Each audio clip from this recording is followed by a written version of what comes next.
Jehovah, Jehovah Rapha, you're our healer, you and you alone. Hey everybody, I'm just hopping on here now to give the Lord glory because today is November the 4th, 2023, and 4 years ago I was lying in a hospital bed in the hospital, and actually the day before today, 4 years ago, I went into emergency and they found something. So I'll give you a little background. When I was in Bible college, I was in my 3rd year of Bible college, so March of 1996. I was almost 20 years old. And I was at my friend's house for a reading break in London, Ontario. And I noticed that my leg was swelling, turning purple, like going dead. I remember one night we went out to Wendy's for a meal, and I was like hop along, like I was just dragging my left leg, because it was just so heavy and no feeling in it. And ended up in the hospital there. They found an extensive blood clot from the middle of my calf of my left leg up to an inch away from my heart area. So all that was clotted. And it was just like, my blood was like jelly. Nothing could move back and forth. My leg was like double its size. And it was excruciating pain. So I was on intensive blood thinners for a couple of weeks. Couldn't sleep. Just in so much pain. And one night I remember we were there, like I said, I had my Bible under my pillow, playing worship music, just so much pain. And my dad was back home, Mom was with me, and he was at a prayer meeting. And so I don't know a whole lot, but I do know that they were at, I think it was called Sunshine Camp, where they were meeting. He just kind of broke down and asked everybody to pray for me. Woke up the next morning and all the pain was gone. So I know that was the Lord. I give him glory for that. So I was on blood thinners for 6 months. I had a cane. And after the 6 months, actually, I didn't realize until a couple of years ago, when this different thing happened, that I read through my medical documents. And the doctor said, when I went for my checkup in August of that year, that it was written on there that there was no improvement from the, I guess, medical standpoint of how it looked. It looked like I still had the clot. My leg wasn't swollen. I had no pain.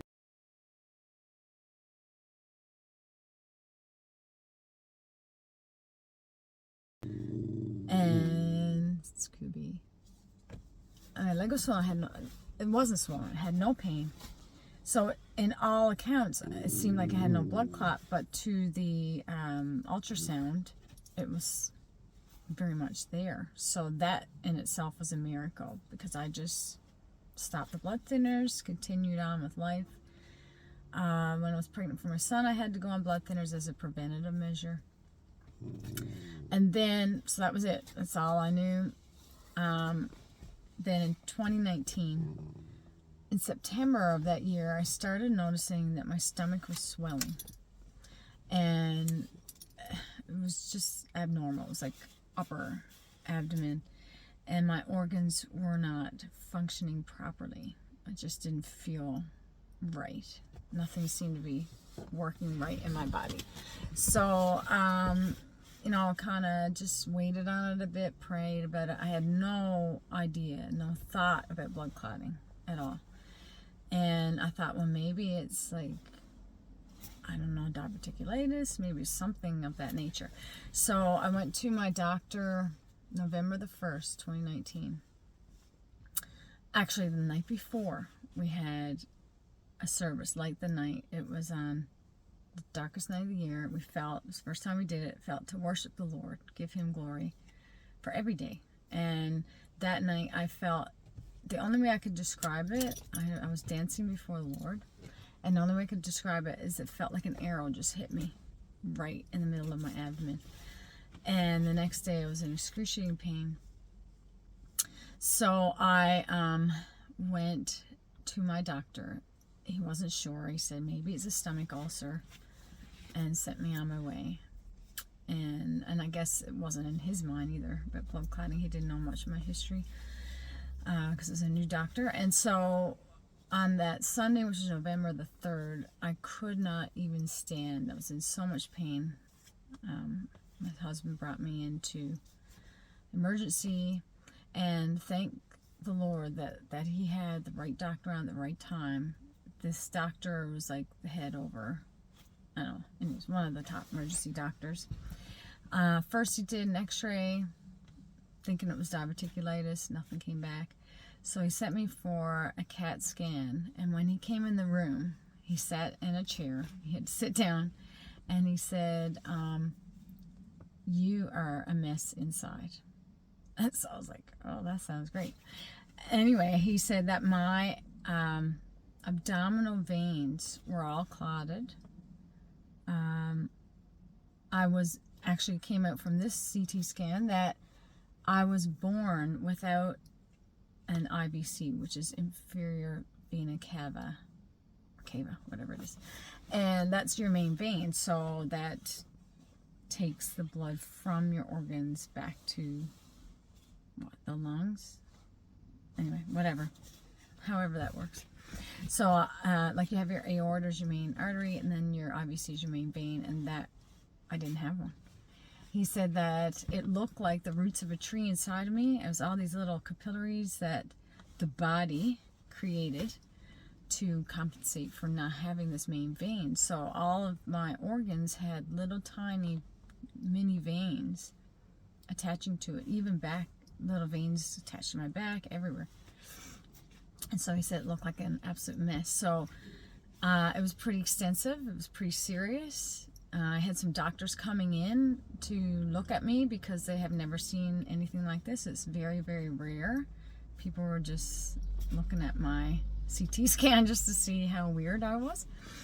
And yeah, so it's like 0.0005 to 7% of the population can have this IVC anomaly and clot. So like it's extremely rare. So anyway, I didn't know that about myself. Here I was 44 years old, and I'm finding this out. I was pretty scared. Oh, sorry, I cut off. So I was pretty scared that that this was my situation right now. They put me on intensive blood thinners. I had to stay in the hospital because of the clotting. So my portal vein was clotted, my splenic vein, my gonadal vein, which is to my ovary, my mesenteric vein to my intestines. I don't really have the list here because it's so many. But anyway, it was just... I will have to continue this at a later time. Okay, I'm back. I had to drive somewhere, so I can't remember where I left off, but I think I was talking about all of the veins that were like clotted. I had to have an ultrasound because they thought that a couple were fully clotted. When they did it, there was a little bit of movement of blood. So I actually was in the hospital for 5 days. They had to make sure that my organs were functioning because actually my liver, a third of my liver had died from the clotting of the portal vein. There. So while I was in the hospital, I was in a lot of pain. It's just, blood clots are not fun, and they are painful. And when I got out, I was on blood thinners. Actually, I still am on blood thinners just because I am so different, and I require I don't require, but I'm so different that there's no reason for my clotting in my body. So it's like the second extensive major blood clot I've had. And because I'm so rare, I guess the only conclusion they come to is that because I'm missing an IBC, that my clotting increases. Clotting my vessels increase, and so my capillaries are small, and so it's harder for the blood to get through. So anyway, I have to stay on blood thinners as a preventative measure until the Lord completely heals me, and then I can get off of it. That fall was rough. One of the hardest times I've gone through, and I barely slept for a couple of months, and so much pain. I remember in the middle of the night crawling to the bathroom in pain. And so I was actually in emergency another 3 times that fall. The second time I ended up in emergency was the closest I've ever come to dying. My husband wheeled me in. I was in a lot of pain. And while I was in the waiting room, I was in the wheelchair. My husband went to move the vehicle to get a parking spot. And as he was coming in, people were panicking. I was turning blue. My body went into shock. My blood pressure dropped so quickly. And they were banging on the window to get somebody to help me. I don't remember much. I'm going to have to pause this and come back again. So I don't remember much. I do remember me going, like I was blacking out. And I remember saying to the nurses who were wheeling me in, I said, I'm dying. And she said, no, you're not dying, and brought me into the major trauma unit. Never been in a major trauma unit before. And while I was there, like, they had me hooked up to all kinds of stuff, just checking me out, gave me something, I can't remember. But while I was there, a man died of a heart attack 2 beds down from me. Another man had been in a car accident. He was not there. He actually died the day after. It was a scary, very, very scary time. I thought that I was gone. And anyway, thank the Lord. Everybody was praying for me. I came out of that.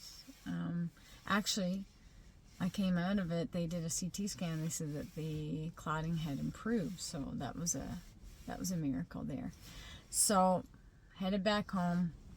Still in pain for over a month after. And just not sure what was going on. My stomach was still swollen, hurting, whatever. So it was December 23rd, 2019. And I was thinking, I do not want to end up in emergency during Christmas. So I thought, well, I'm just going to head in now because I'm in so much pain, I can't even function. And we went, so my husband Steve took me to the Health Science Center in St. John's. It was so packed. I was like sitting out basically by the front doors. I stayed there for not long, and I said, I'm going. I can't stay. I'll try another hospital. So we went to the other hospital here in St. John's. Same thing, packed, absolutely packed. Walked in. And I don't know what rose up in me. I was just I had gone through so much that fall, physically. Every day I was listening to healing scriptures. I was reading healing books. And just, it wasn't happening. And so something rose up in me. I was just mad at the devil. And I was irritated, and I don't know. I just, right away, I said to Steve, I said, that's it. Take me to the man of God. And that's just the words that came out. And I meant, take me to people who believed, take me to church, take me somewhere where people can pray for me, which, I was getting prayer, but it's just, I don't know what it was. God must have just gave me this strength or something to just believe. And so we headed to, there was nothing on a church, so we headed to Mom and Dad's house. And I guess most everybody knows my dad's pastor. and went up into their room and said, you know, we just left 2 hospitals. It was packed. I wasn't going to wait. I'm done with this pain. I need the Lord to heal me, and I believe, and I'm going to be healed. So they laid hands on me, prayed for me. The next day, I woke up, all pain gone. And it was December 24th. I woke up, all the pain was gone, went through Christmas, had a great Christmas. Actually, just after that was Snowmageddon on January 17th, 2020. And we had so much snow that it was like up to the roof of our house, and I was sliding in our backyard.